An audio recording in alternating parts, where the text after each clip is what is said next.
Alors bonjour, mon nom est Darko Bertrand de Darko Bertrand Placement pour IA Gestion privée de patrimoine. On va vous parler dans cette vidéo des ventes de maisons, ventes d'automobiles aux États-Unis, aussi des cartes de crédit.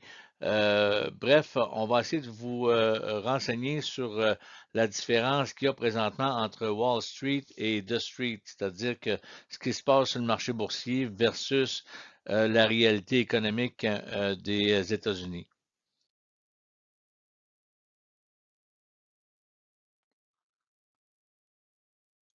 Alors, commençons par l'offre mensuelle des maisons neuves aux États-Unis. Présentement, les constructeurs immobiliers disposent de 9,8 mois d'offres sur leur maison. Donc, ça s'est produit seulement 6 fois dans l'histoire où ce que c'est monté aussi haut. Et les 5 premières fois, eh bien, ça a provoqué une récession. Et puis, le prix des maisons, compte tenu de l'inflation, est à un niveau jamais atteint. On a ici 130 années. Si on regarde en bas, là, ça commence en 1890, aller jusqu'en 2025. On se rend compte que présentement, on est dans une bulle immobilière, tout comme on l'était en 2006-2007, avant la crise financière. Alors, on est un peu surévalué au niveau des maisons. Alors, on voit qu'il y a aussi People don't feel like buying homes. Alors, les gens ne sont pas enclins à vouloir acheter une maison dans des conditions semblables quand on voit ici en 2025 où on est rendu versus où on l'était en 80, 81, 82 lors de la, lors de la, euh, lors des hauts taux d'intérêt là, à 24, 23, 23%. Donc là, présentement, même si les taux d'intérêt sont bas aux États-Unis, il n'y a pas personne, en tout cas, il y a pas grand monde qui veut acheter des maisons dans des conditions semblables, aussi compte tenu de l'inflation.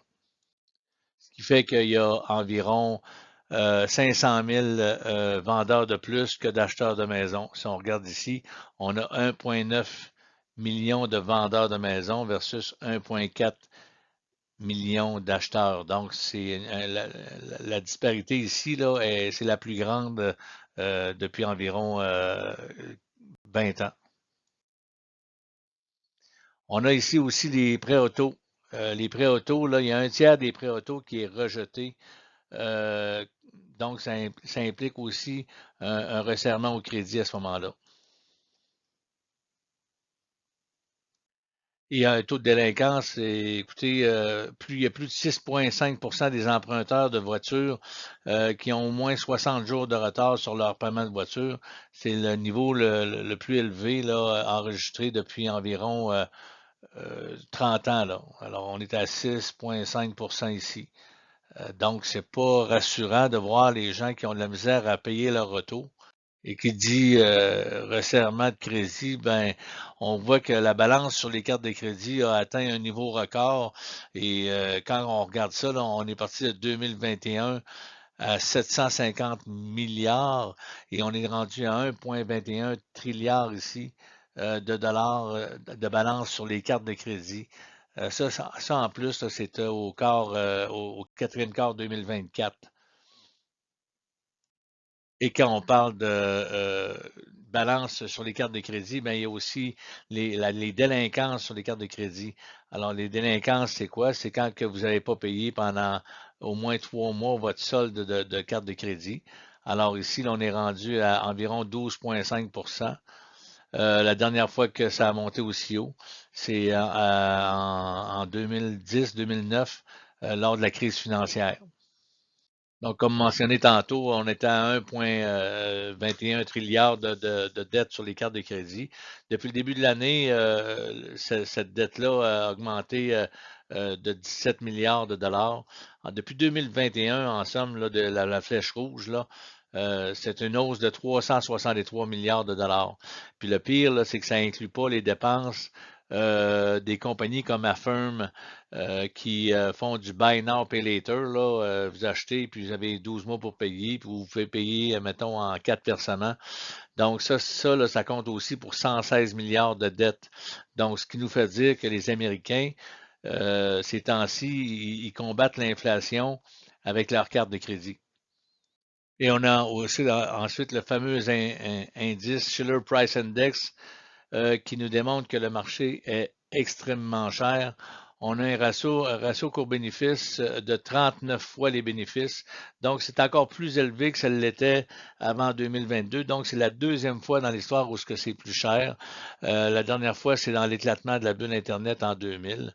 Euh, Présentement, le court-bénéfice est le plus élevé qui a été 96 du temps. Ça veut dire que si je fais une ligne ici, là, comme ça, là, oh, ben pas droite, là, mais en tout cas, si je fais une ligne ici comme ça, là, 96 du temps, là, depuis 1880, là, le marché boursier est moins cher qu'il l'est présentement. Ça veut dire que votre capacité de hausse, là, votre capacité de gain là, dans les prochains mois, là, je dirais pas qu'elle est pratiquement nulle, là, mais elle va être très éphémère probablement. Là. Une autre statistique intéressante, c'est le prix de l'action versus les ventes de la compagnie. Alors, quand on regarde ça, on va avoir environ un niveau à peu près à 2. À 2, on se situe à peu près ici. Maintenant, on est rendu à 3 fois les ventes. Donc, à 3 fois les ventes, là, la dernière fois que c'est arrivé, là, c'était en 2022. Et puis après ça, ben, les marchés ont chuté d'environ 15-16 après ça. Donc, on trouve que les marchés sont dispendieux. On ne trouve pas que c'est nécessairement le temps. Les aubaines sont très rares. Alors, il faut être très, très, très prudent. Alors aussi, ce qui est un peu inquiétant, c'est l'allocation des investisseurs concernant les marchés boursiers.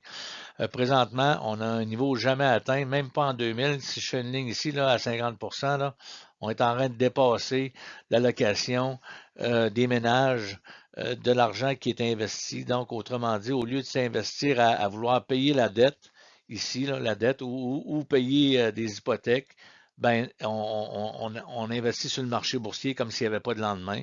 Puis on pense que ça va être la panacée puis que ça va monter éternellement. Alors, il y a un danger qui est là, bien entendu. Si on était à la même place en 2000, c'est pas nécessairement de bon augure pour les prochains mois, je dirais. Une autre statistique intéressante, c'est que les investisseurs institutionnels continuent de se débarrasser des actions américaines.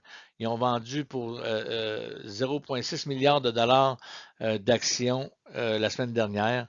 C'est leur 10e semaine de vente sur les 11 dernières. Par ailleurs, de l'autre côté, c'est quoi qui fait monter les marchés boursiers dans les dernières semaines? C'est les investisseurs particuliers qui ont acheté plus d'actions, qui en ont vendu, les investisseurs, autrement dit, avec un peu moins d'expérience. Alors, on essaie de profiter de la hausse en pensant que ça va être, ça va continuer encore et encore. Alors, généralement, c'est les investisseurs particuliers qui risquent de payer la note tout à l'heure.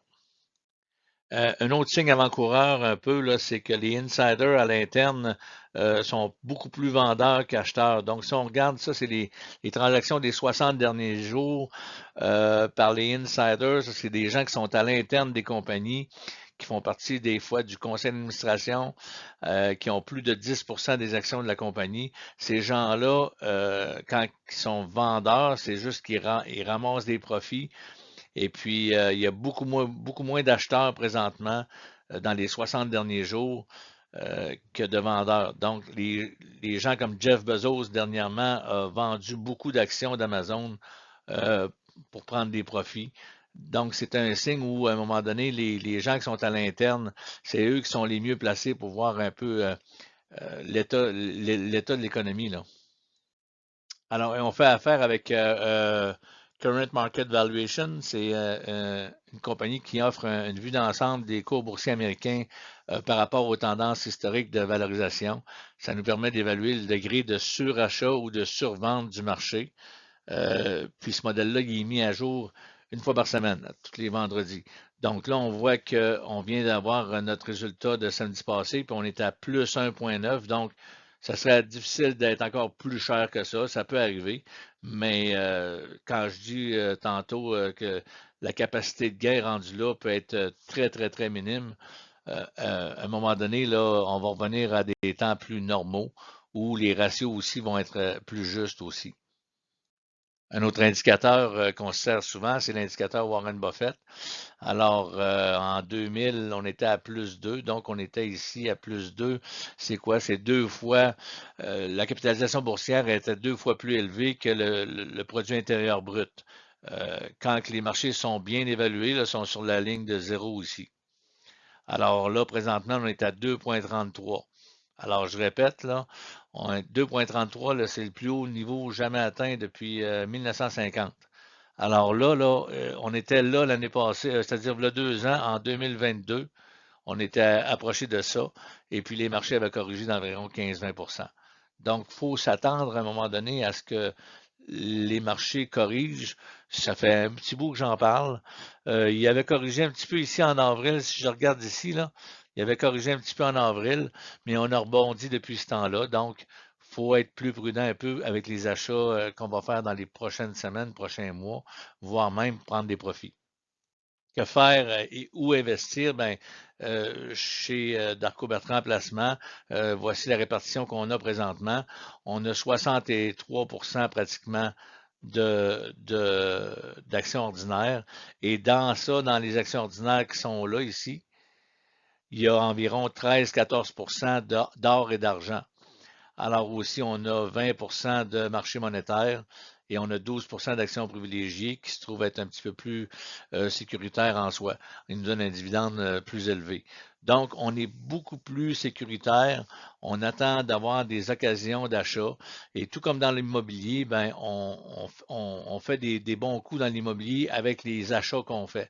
Donc, si on achète en même temps que tout le monde, si on veut avoir la même chose que tout le monde, puis à n'importe quel prix, ben, généralement, ça ne fait pas des bons achats. Généralement, vous payez toujours trop cher ce que tout le monde veut.